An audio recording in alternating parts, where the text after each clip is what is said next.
काही काल हल्ला जो पाकिस्तानने केला होता आणि त्याच्यात काही जे साहित्य जे सापडलं आहे क्षेपणास्त्र किंवा इतर जे साहित्य त्यात चायनीज मेड इन चायनीज लागलेलं आहे, काय प्रतिक्रिया? आपण पाहिलं जे आपण एव्हिडन्स सापडला आपल्याला, आपण त्यांचे मिसाईल्स ड्रॉप केले होते आपल्या एअर डिफेन्स सिस्टमनी आणि त्याचा जो मलबा सापडला आहे आणि धुळीस मिळाला आहे त्याच्यावर चायनीज मार्किंग्स आहेत. हे एक एक्सपेक्टेड लाईन्सवरती आहे, कारण पाकिस्तानकडे स्वतःचं असं काहीच नाही आहे. जिथून बाहेरून भीक मागून आणलं आहे आणि चायनाने त्यांना सप्लाय केलं आहे आणि हे सप्लाय वेपन सिस्टम आणि ॲम्युनेशन ह्यांनी जवळजवळ 5 ते 8 वर्षापूर्वी त्यांना दिलेलं आहे आणि कधीच हे चायनीज इक्विपमेंट प्रूव्हन नसतं. आपण जसं कोलोक्युली म्हणतो मेड इन चायना, दुकानामध्ये आपण जेव्हा माल घेतो तो म्हणतो दुकान से बाहर जाने के बाद गॅरंटी नाही आहे. एक्झॅक्टली हेच हालात पाकिस्तानकडे ज्या असलेले चायनीज इक्विपमेंट आहे, वेपन सिस्टम्स आहेत, ड्रोन्स असो का मिसाईल्स असो, ह्यांचं आपण फेट काय होतं हे पाहिलं आहे. आपल्या एअर डिफेन्सने याला पाडून पाडलं आहे आणि आपण जे मार्किंग आहेत हे फक्त आपल्याला नोन फॅक्टला प्रूव्ह करतं की येस यांच्याकडे जे इक्विपमेंट आहे मेड इन चायना आहे. सर, हे एअर डिफेन्स सिस्टीम मध्येही पाकिस्तानचे दिसलं. आपण अनेक एअर डिफेन्स सिस्टीम त्याच्या नष्ट केला. आपले मिसाईल्स किंवा ड्रोन टीप पर्यंत जाऊन अचूक मारा करताय, पण कुठेच टिकाव धरू शकत नाही पाकिस्तानचं एअर डिफेन्स सिस्टम, कारण की ते चीनकडनं घेतले. त्यांचं पाकिस्तानचं एअर डिफेन्स सिस्टम पण चायनीज मेड आहे. आता जेव्हा मी म्हणतो चायनीज मेड आहे ह्याच्यामध्ये खूप इंडिकेशन्स आहेत की मी काय म्हणायचा प्रयत्न करतो आहे. आणि आपण पाहिलं आहे की जेव्हा आपले ड्रोन्स किंवा आपले मिसाईल्स आपण जेव्हा दाखतो ते इफेक्टिव्ह फायर आपल्याला देतात एनिमी टार्गेट एरियामध्ये. त्यांच्या जे पर्टिक्युलर अँटी एअरक्राफ्ट किंवा एअर डिफेन्स सिस्टम्स आहेत HQ-9, ते आपण पाहिलं आहे की ते किती इनइफेक्टिव्ह आहेत. आपण ऑलरेडी एक सिस्टम कम्प्लिटली डिस्ट्रॉय केला आहे लाहोरमध्ये आणि बाकी पण जितके त्यांचे HQ सिस्टम डिप्लॉय असतील त्यांना आपण संपवू. आता सध्या त्यांच्या सर्व्हेलन्स ग्रिडमध्ये आणि डिटेक्शन ग्रिडमध्ये खूप मोठा गड्डा पडला आहे, कारण जेव्हा एक HQ-9 जे सिस्टम आपण बोलतो आहे हे एक चोरलेलं टेक्नॉलॉजी आहे, जे कॉम्बिनेशन करायचा प्रयत्न केला आहे S-300 जे रशियन इक्विपमेंट आहे आणि पेट्रियॉट जे अमेरिकन इक्विपमेंट आहे. बट चोरी का माल हमेशाही खराब होता है. हे पुन्हा प्रूव्ह झालं आहे. त्यांचा मिसाईल असो का त्यांचा एअर डिफेन्स सिस्टम असो, पाकिस्तानची जी हालत होणार आहे ती अशीच होणार आहे. Made in China, welcome, congratulations. Sir, त्याचमुळे पळापळ होत आहे आणि आता तुर्कीकडे सुद्धा मागणी करतायत रोटी पाकिस्तान. तुर्कीकडनं पण मागणी करतायत. असे अनकन्फर्म रिपोर्ट्स आहेत की तुर्कीने एक एअरक्राफ्ट कॅरियर म्हणजे एक ट्रान्सपोर्ट एअरक्राफ्ट लँड केला आहे विथ इक्विपमेंट आणि रसद म्हणून किंवा ॲम्युनेशन म्हणून. असाही रिपोर्ट्स आहेत की तुर्कीचे फायटर जेट्स लँड केले आहेत असिस्ट करायला. आज फायटर जेट लँड करून उद्या फ्लाय नाही करतायत. त्याच्यावरती ट्रेनिंग लागतं, त्याच्यावरती नोहाव लागतं, त्याच्यावरती एक्सपर्टीज लागतं आणि एक पायलट तयार करायला एका एअरक्राफ्टवरती कमीत कमी 8 ते वर्ष लागतं. जेव्हा एक पायलट स्वतःला कॉन्फिडेंटली म्हणू शकतो की मी हे पर्टिक्युलर एअरक्राफ्ट फ्लाय करू शकतो. हे तर त्यांच्यासाठी एक फ्लाईंग कॉफिन असेल. त्यांनी जरूर तुर्कीवाले फायटर एअरक्राफ्ट फ्लाय करावे आणि they are welcome to India. तहान लागली की वीर खणावी, तसं पाकिस्तानची पळापळ सुरू आहे. तर दुसरीकडे भारत नियोजनबद्ध पद्धतीने युद्धनीती वापरत हे सगळे हल्ले त्यांना चोख प्रत्युत्तर देतोय आणि पाकिस्तानची धक्क्याला लावल्या. जसं तुम्ही म्हणालात की तहान लागली तर विहीर खणतायत. सध्या त्या विहिरीमध्ये पाणी पण नाही आहे. त्याच्यामुळे तुम्ही पाहता की कशा प्रकारे त्यांची हालत झाली आहे. आणि असं धावून भीक मागून जेव्हा ऑपरेशन्स सुरू आहेत हे करणं काही म्हणजे दाखवतं पाकिस्तानचं लेवल ऑफ प्रिपरेशन किती आहे. एवढं सगळं असताना सुद्धा ते दुस्साहस करतात आणि प्रयत्न करतात. आणि प्रयत्न का करतात? कारण तिथल्या लोकल पॉप्युलेशनला किंवा नागरिकांना दाखवायला पाहिजे की आम्ही पण आहोत, आम्ही पण करू शकतो.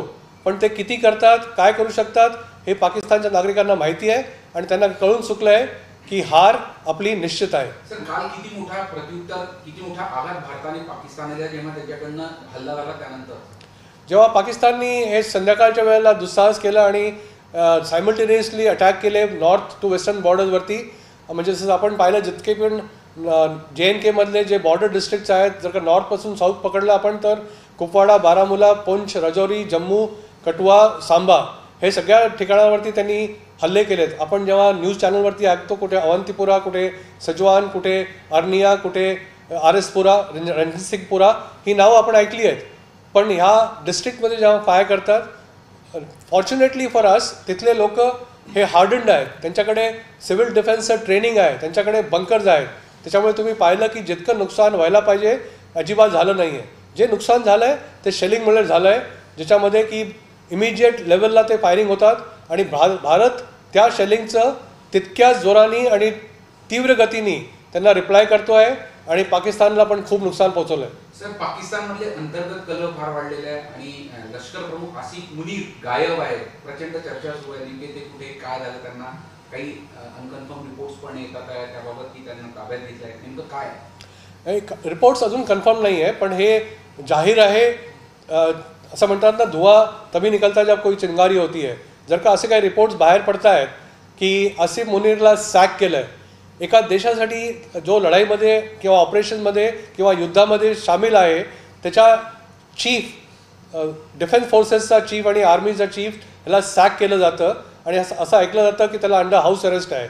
हे एक डाव पण असू शकतो, हे एक रुमर पण क्रिएट करू शकतात. आपण विश्वास तेव्हाच ठेवायचा जेव्हा कन्फर्म रिपोर्ट येतील.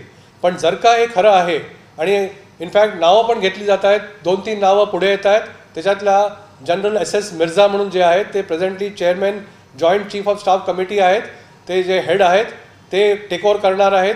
कारण रोष आहे गव्हर्नमेंटमध्ये आणि तिथल्या नागरिकांमध्ये, कारण त्यांना वाटतं आहे की मुनीरमुळे हे सगळं त्यांच्यावर उद्भवलं आहे आणि मुनीरला काढल्यानंतरच काहीतरी सॅनिटी त्या देशामध्ये येईल, म्हणून ते सांगतात की मुनीरला आम्ही अरेस्ट केली आहे. सर, जिओपॉलिटिकल दबाव आणि पाकिस्तानी जनतेमधून असलेला रोष यामुळे सगळ्याच्या पार्श्वभूमीवर मुनीरला वर खापर फोडून हे सगळा प्रयत्न सुरू आहे का असं? ॲब्सोल्युटली.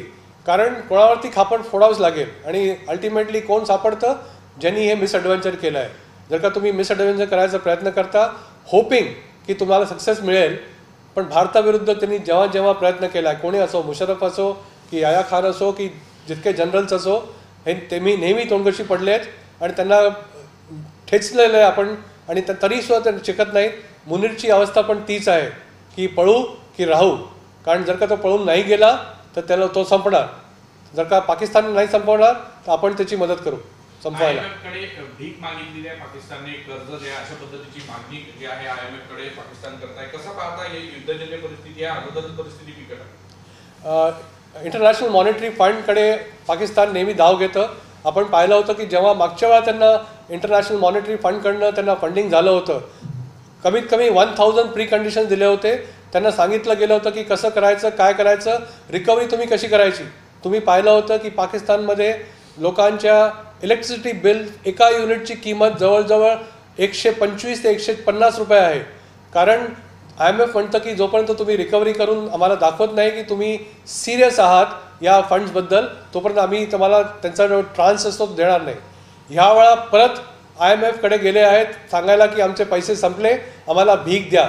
भारताने ऑलरेडी आपलं कवचकुंडल त्याच्या भोवती ठेवलेलं आहे आणि मला जास्ती आश्चर्य नाही वाटणार की या तर IMFचं लोन त्यांना मिळणार नाही, किंवा जर का मिळालं तर त्यांची लेवल खूप लो असेल आणि पाकिस्तानला बहुतेक ते परत करावं लागेल त्यांचं मागचं इन्स्टॉलमेंट चुकवायसाठी. भारताने याला विरोध केलेला आहे, वाटतं का त्यांना मदत होऊ शकते म्हणून? आणि ज्या पद्धतीने इतर देश जे आहे भारताच्या बाजूने आता असावेच, पाकिस्तानला IMF मदत करू शकते? आपण पाहिलं की जे भारताने कारवाई केली आहे मागच्या काही 20-25 दिवसामध्ये, इंटरनॅशनल मॉनिटरी फंडचा आपला जो रिप्रेझेंटेटिव्ह होता सुब्रमण्यम, त्याला 6 महिने टेन्युअर संपायच्या आधी त्याला चेंज केलं होतं आणि एक नवीन ऑफिसर तिथे नेमला आहे. हे दाखवतं की आपल्याला इंटरनॅशनल मॉनिटरी फंडमध्ये आपल्याला किती ॲग्रेसिव्ह राहावं लागेल आणि किती त्यांना समजावं लागेल विथ प्रूफ. आणि आय एम शुअर आपल्या भारताची कन्व्हिन्सिंग पॉवर खूप स्ट्रॉंग आहे.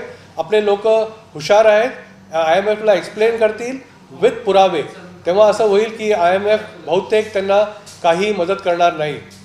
चायनाच्या भरोश्यावर पाकिस्तान सरहद उडत होता, या सगळ्या मागे चायनाही असायचा, मात्र चायनानेच फसवणूक केल्यामुळे पाकिस्तानकडे आता कुठे मदतीसाठी हात मागावा अशा परिस्थिती आहे.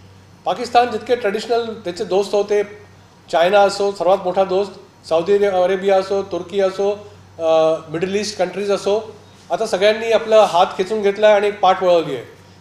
चायना जो सर्वात मोठा सपोर्टर होता इतके वर्ष, म्हणजे 7-8 दशकापासून, त्यांनी पण यावेळेला स्टेटमेंट दिली आहे, ती सबड्यूड स्टेटमेंट आहे की आम्ही सपोर्ट करू, पण आम्हाला वाटतं आहे की शांतता व्हावी आणि सैन्य परत दोन्ही देशांचं आपल्या आपल्या बॅरॅक्समध्ये परत जावं.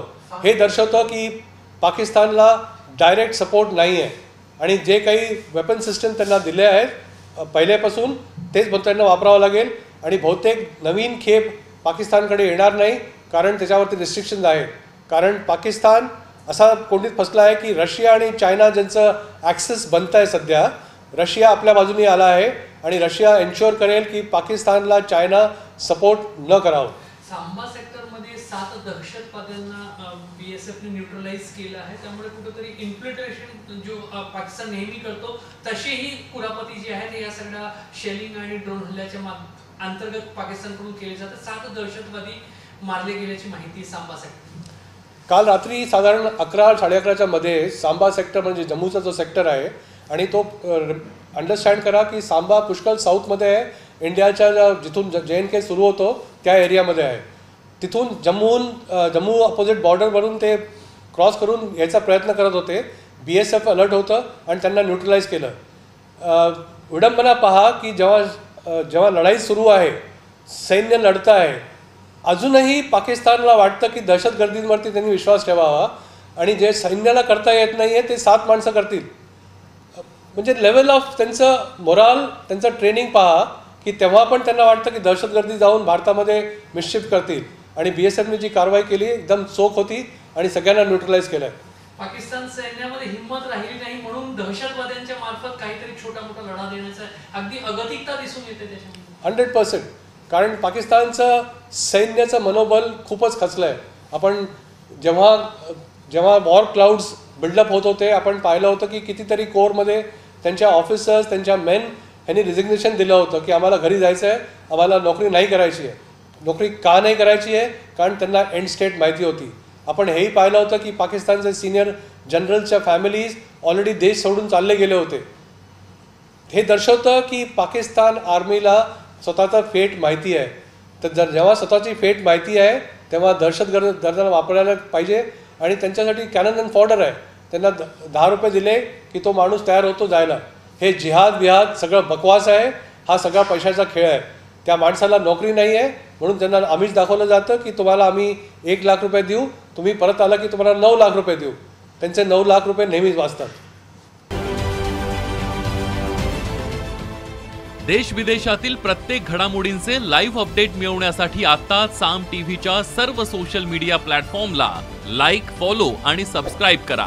तसंच सर्व नोटिफिकेशनसाठी बेल आयकॉन प्रेस करायला विसरू नका.